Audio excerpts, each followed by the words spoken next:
So this is the cooking of our fillets of the blue throat wrasse. I dice them up in the same method, removing the pin bones at the same time. As little meat wastage as possible. So that's scrap. Same again on this one. Making sure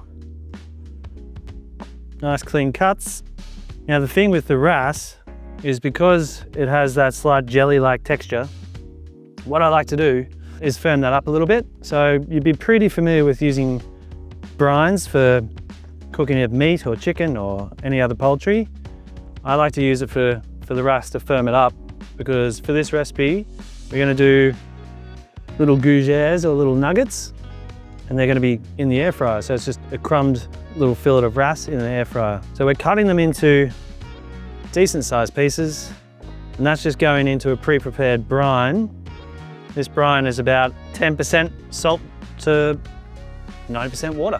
I leave that fish in the brine for at least 12 hours. So it's a great job to get done the day before, to be able to then prepare and have it just go quickly in the air fryer for a quick dinner.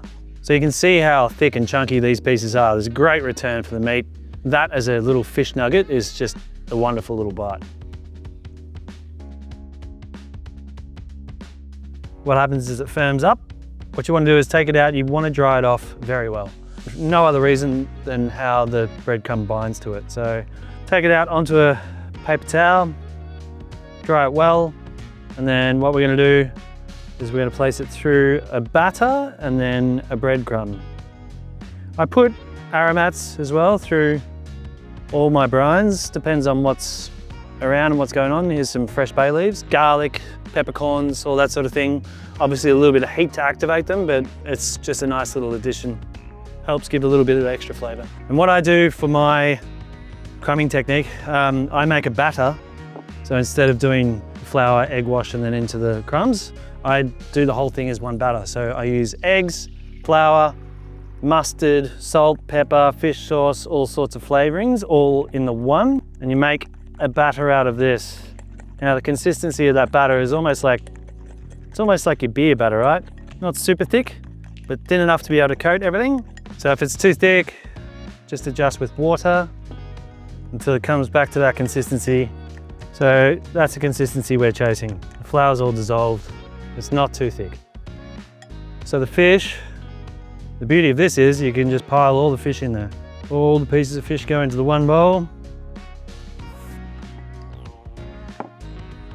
Let it sit for a minute, just so it sort of coats the fish properly.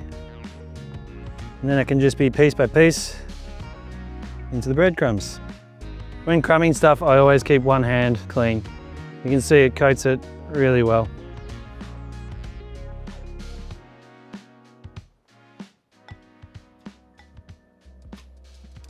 So I'm just going to toss these through a little bit of oil before they go into the air fryer, because air fryers are great, but you do need some fat. Should just help it come up golden. So we're just going to place them in nice and evenly. I'm going to set the timer for 15 minutes on 170 degrees. So they've had their 15 minutes. You can pull them out, and because of the coating, they're just going to keep cooking inside. So feel free to take them just a little bit less cooked than what you think they need. As long as you're not eating them straight away, they'll continue to cook in the batter.